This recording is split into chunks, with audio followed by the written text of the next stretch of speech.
KPK salah menggunakan undang-undang dalam dakwaannya. Di dakwaan pertama mulai KPK menggunakan KUHP di dakwaannya, Kitab Undang-Undang Hukum Acara Pidana pasal 65 KUHP. Seharusnya KPK menggunakan pasal 65 KUHP. Kenapa ini penting?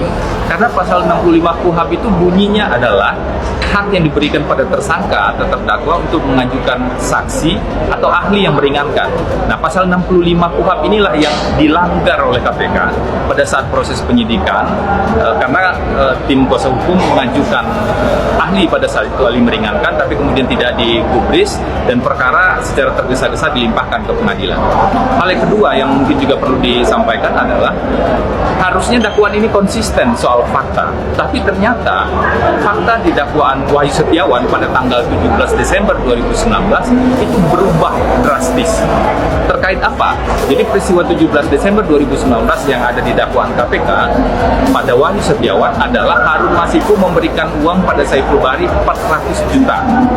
Ternyata di dakwaan terhadap Pak Hasto itu diubah sedemikian rupa, seolah-olah Pak Hasto yang memberikan uang. Nah, ini kan terjadi jungkir balik fakta, ketidakkonsistenan. Ini dakwaan sama-sama dibuat oleh KPK. Di tahun peristiwa tahun 2019-2020 itu dakwaan ini juga dibuat oleh KPK. Sekarang dakwaan ini juga dibuat oleh KPK. Sementara dakwaannya berubah dan juga berbeda dengan putusan pengadilan. Maka wajar kita bertanya, apa sebenarnya yang membuat KPK sampai kemudian menjungkir balikkan dakwaan yang mereka buat sendiri, mengubah, dan kita dengar bersama-sama tadi tentang peristiwa di 17 Desember tahun 2019 tersebut. Nah, poin yang berikutnya, poin ketiga yang tercatat tadi adalah terkait dengan obstruction of justice.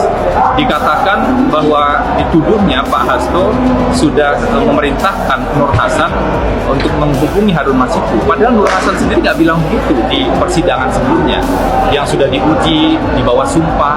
Nur Hasan bilang dia bukan dihubungi Pak Hasto, tapi didatangi oleh pria-pria berbadan kekar pada saat itu.